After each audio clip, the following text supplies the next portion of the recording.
Hi friends, it's Grace and welcome back to another video. As every year this happens, we're already halfway through the year and I can't believe that it's already that time. This literally happens every time. But I thought that as we are at the halfway point, I would talk about my favorite books that I have read this year so far. So this is not even intentionally, but I think I ended up with 10 books on this list. And that makes up approximately a quarter of my reading because to this point, I have finished 44 books and I'm hoping to finish a couple more before the month of June ends. But as of right now, the books that I have not finished are not eligible to be on this list, and I'm just going with what I've finished so far, even if I'm in the middle of a book. But I do have a couple of honorable mentions to start off with because I didn't put any rereads on the actual list, but I do feel like that they need to be mentioned because I'm rereading some of my favorite series of all time, so I just can't go without proclaiming my love for them just a little bit. So the two series that are getting an honorable mention are the Winter Night Trilogy by Catherine Arden and the Stormlight Archive by Brandon Sanderson. So the Winter Night Trilogy, if you're not familiar with it, I am really happy that recently it's been getting a lot more recognition. I've heard more people talking about it. But the Winter Night Trilogy is a trilogy that is set in the hinterlands of Russia, and this series takes place, it's very much historical fantasy in about the 1300s, I believe, and we begin with our main character, Vazia, and her family that lives in a town out in the forest. And there is a large focus on pagan magic and folk magic and traditional household spirits in Russian folklore versus the rise of Christianity. And that is sort of the main battle and theme of this entire series. And we have our main character Vazia, who grows up having some sort of magical abilities, and she's a bit of an outlier in that sense because the way that the country of Russia is going is very much into the new world instead of in the way of tradition, and it kind of just follows that general theme. So it's sort of like cozy fantasy horror. I personally consider it cozy. I know that not a lot of people do, but I also consider The Ocean at the End of the Lane to be cozy horror. So do with that what you will, but it is one of my favorite series, and this time when I read it, I listened to it on audiobook, and so I really appreciate having had both of those experiences now, the physical read and the audiobook. And then, of course, the reason that I am rereading the Stormlight Archive this year is in preparation for the release of the 5th book, Wind and Truth, in December, which is something that I'm extremely nervous and excited about. But The Way of Kings and Words of Radiance, ever since I read them 4 years ago, have been a couple of my favorite fantasy books ever. I've reread them and just had such a good time and been so happy to see that they've held up after all the other, fantasy that I've read, because the Stormlight Archive was one of the first big fantasy series that I read. And although I really loved it at the time, my perspective has changed the more that I've read and my tastes have changed, but the Stormlight Archive is still amazing, and I've been greatly enjoying my reread. So with those aside, let's get into the list of things that I read for the first time in 2024 that were my favorites so far. So the first one, honestly, is kind of a cheat because I want to put the entire Age of Madness trilogy on this list by Joe Abercrombie. I will hold up The Trouble with Peace to represent this series just because I feel like if I was forced to pick, this is my favorite of the trilogy. However, when I look at all three of these books, all three of them stand out as favorites compared to all of the other books that I've read this year. Even among my other favorites, these are some of the best. And of course, these are comprising a trilogy that is the third trilogy in the First Law world. So there's not really a good way to talk about this without spoilers, but I can say that it is a second generation story. It is an industrial revolution story, but it still has all of that magic and that Joe Abercrombie charm that makes you love First Law, and it has the amazing character work and the amazing dialogue and everything in that vein. So if you are early on in First Law and you're enjoying it, just know that you have so much to look forward to, and this final trilogy was incredible. Also, I should mention that recently on my channel I hosted a spoiler discussion about The Age of Madness with Ben, Pete, Murphy, and Bryce. So if you're interested in hearing more of basically what's just us gushing about that series, I will leave the link to that video in my description. Next up, we have one of the shortest books that I've read this entire year, but one of the most hard-hitting, and that is Foster by Claire Keegan. This is a book that's like 88 pages long, and the elevator pitch is that our main character is an Irish girl who is about 9 years old, and she is taken by her parents to live with some of her relatives on a farm for the summer because her parents just don't have the resources to take care of all of their children. And you see that this couple that she's gone to stay with, they really have a need for the love of a child in their lives. And this was just such a hard-hitting, emotional, well-written, like small story. And I really just don't want to say more about it than that because it's so short, but the emotion packed into this, like Claire Keegan is an extremely skilled author, and the fact that all of this subtext and all of this subtlety is conveyed even when we are reading from the perspective of a child, she is so skilled at her craft. So I would 10 out of 10 recommend this book if you're looking for something that is a little bit heartwarming, a little bit heartbreaking at the same time. Next up, we have The Republic of Thieves by Scott Lynch, which is the third book published in his Gentleman Bastard series, and this is actually the only one that I was reading for the first time on this read-through, because both Lies of Locke Lamora and Red Seas Under Red Skies I had read before, and then at the time I had decided I was too scared to continue on to Republic of Thieves because I had heard rumors that there was a bit of a cliffhanger, and I didn't want to read the cliffhanger when the fourth book wasn't out, and whatever. But more recently, when Murphy, Bryce, Ben, and myself were doing a read-through of this, I decided that reading it with them would be the perfect opportunity to continue on to the third book. And this just, like, I think for me, objectively, it's the weakest of the three books. But when it comes to a series that I love this much, saying that is truly just splitting hairs, in the sense that this book, in my opinion, still has all of the charm, everything that makes you love these books. I think it's just the actual plot that's the weakest, but it's carried by the characters, the dialogue, the absolute shenanigans that these characters get into. Like, it's so ridiculous that you truly can't help but love it and have so much fun reading it, or at least that's what it is for me. So I know that there has been some good news recently and news about Scott Lynch's novellas for this series, and I'm hoping that he is, you know, feeling some momentum as an author and feeling some momentum for book 4. But even if we don't see book 4 for a while, I'm appreciative of the 3 books we do have in this series because they individually and as a whole are some of my favorite fantasy books ever. Next up, we have our first nonfiction, which is A Mind Spread Out on the Ground by Alicia Elliott. And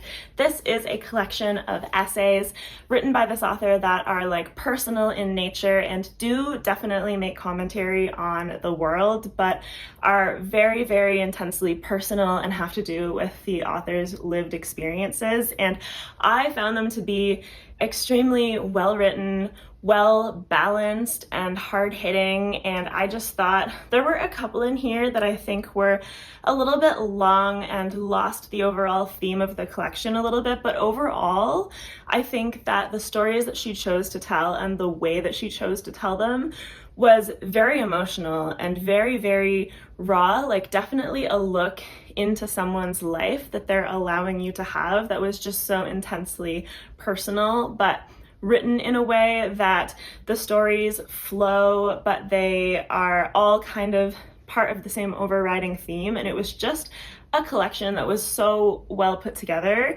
And in terms of Indigenous stories, like when it comes to listening to their voices, this is a great collection to read for Alicia Elliott's experiences. Like, she's just such a great writer, and that is why this has left the impression on me that it has.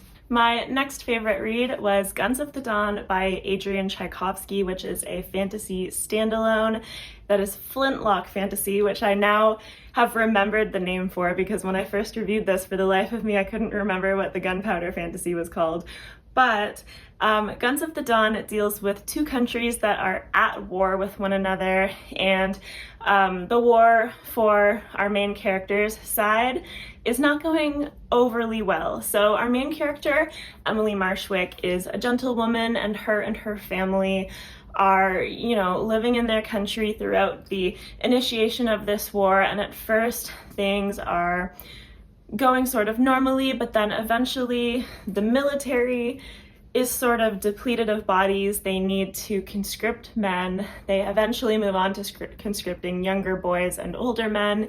And near the end, when they're truly desperate, they need to start recruiting women. And so our story begins before that, but the real kind of moment that the story turns is when our main character, Emily, decides that she's not going to let, a servant or anyone else from her household be the one that needs to go. She is going to be the one to go to protect everybody else. And she is just a phenomenal character. I love her so much.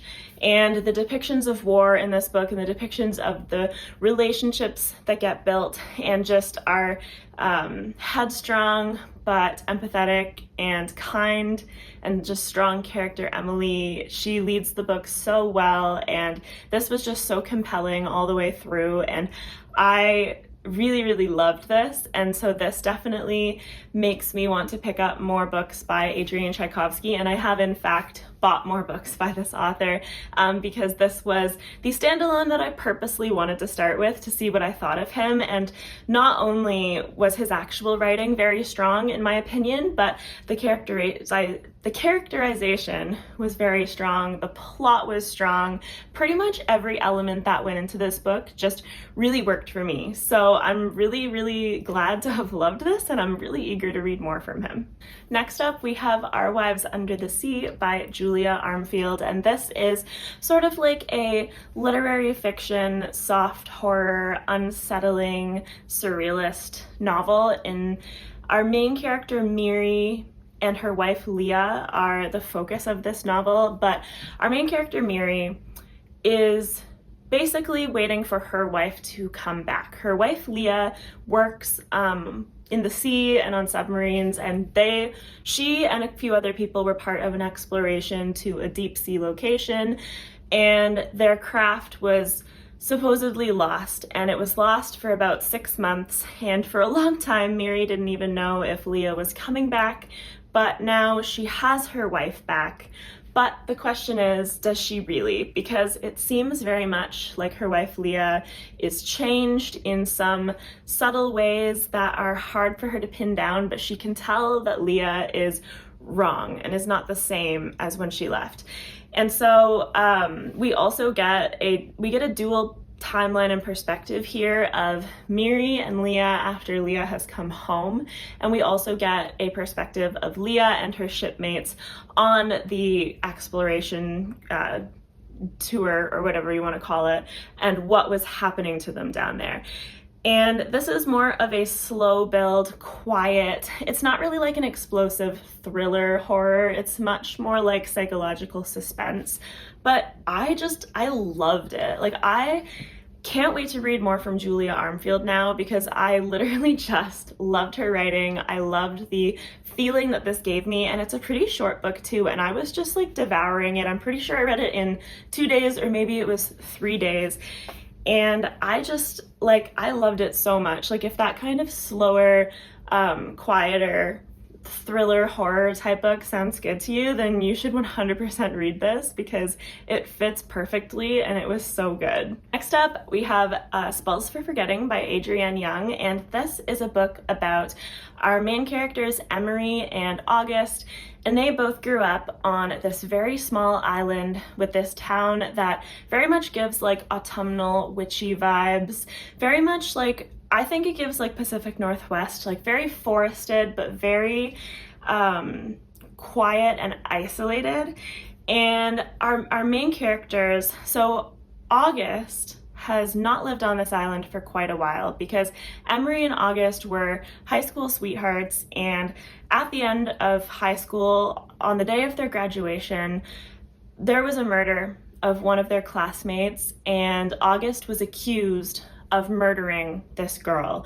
And so he was essentially socially exiled from the island without it ever having been actually proven who was responsible for the murder. But Emery has continued living on this island and has sort of taken up the shop that her parents used to own and has sort of lived in the expected life, if you will. But because of the passing of August's mother and the need to settle her estate and everything, August is back. And there is essentially a long buried mystery of who actually murdered this girl when they were 17, and they are both adults now. And this just is this book felt like it was written for me because, first of all, I love a mystery. I love a kind of a romance that is not the main part of a story but has a lot going on also, but is a strong character bond. And I also love this small town secretive, everybody protecting everybody, but there's magic as well. I don't know, this was the perfect combination of things for me, and I loved this book all the way through. This would be a perfect fall read, I think. Next up is a book that I just know that I'm not really going to be able to do it justice to talk about it, but that is Gardens of the Moon by Steven Erikson, which is not one of the highest rated books of the year for me, ironically, but just based on what this is and what it represents as the entry point to a massive, expansive, fascinating fantasy series, and one that I really enjoyed, I think that this just has more of an impact on me than some other books that I read that I may have rated higher. And I don't even know if that makes sense, but I think that what it comes down to is it just being more memorable. And I know that most people on the fantasy corner of BookTube are going to be aware of Malazan by Steven Erikson, but I feel like I'm here to tell you that while yes, these books represent a long series and a fairly complex series with a lot of characters and a lot of geography and magic and stuff, I don't feel like you should be as intimidated by them as people say you should be in some ways, because I think that it's just that they're very compelling, and Steven Erikson's prose flows so well and is so nice to read that even if you're not understanding everything all the time, I really don't feel like you're supposed to be. He's the type of author that will give you clues to piece together if you want to, but there are some things that you're just not going to know because you haven't been given the context for them. And if you're okay with that, then you shouldn't be intimidated by this series at all. Now, given if you do like to know everything and understand everything, or put it together as it's being presented to you, then it's not that you're not smart enough for this or anything. It's just that it's probably not your style because he's purposely not giving that to you. But I just feel like after reading this, I loved it so much, and I think that people, I don't know, it's not even gatekeeping necessarily, because I think people mean well when they say they're trying to warn you that it might take work. But I just feel like it's not that bad, and that more people should enjoy it because I don't want you to not try it, I guess. Next up, we have Empire of Exiles by Erin M. Evans, which I have talked about often recently because I just recently finished this, and then also I had hauled the second book in this series. And I think that the two books are all that's out currently, but I'm not 100% certain on that. But Empire of Exiles deals with a society where all of the peoples and all of the cultural backgrounds in this world, they used to live spread out on an entire continent. And, each culture had a kingdom or a country, so to speak. However, they, a long time ago, had a war with the changelings, and the changelings were a great danger to all of these people, and they essentially overran them and drove them back out of their homes until all of the people were able to kind of form up in one place and put up this salt wall in one corner of their continent. So the idea behind an empire of exiles is that now there exists an empire of peoples that have essentially all been exiled from where they were originally from. And they all exist together, but of course there is still conflict because they all came from different backgrounds and they were not originally intended to all live together in the same place. Now that is the history, but more recent history in this world is that there was an attempted coup and rebellion against the existing empire approximately 20 years or almost one generation ago, and it was quelled. But part of the way that it was solved was that the duke that attempted the coup was one of the members of his family was married into the imperial line, and so peace was achieved through that marriage. But now, however, it's 20 years later, and there are inklings and suspicions that some of the members of that family might be ill-content again and trying to find the tools, the magical tools that the rebellion was based on. And one of the inciting incidents of this book is that there is a gruesome murder, and the mystery is who committed this murder and what the intent was behind it and what was trying to be achieved politically by this murder. And so there's kind of a lot going on in this book, to be honest, but I found it to be very unique and very compelling. I really liked all of our main characters, and a huge part of our main characters' goals here is solving this murder and trying to prevent another revolution from happening and an entire upending of the political system that they currently live in and this somewhat fragile peace that has been achieved in the last 20 years. And I don't know, I just found it so fun to read and so different from a lot of other things that I've read. So I really loved this, and I immediately went out and bought the second book when I was done. And then last but not least, the most recent book that I finished that I would consider a favorite is Just for the Summer by Abby Jimenez.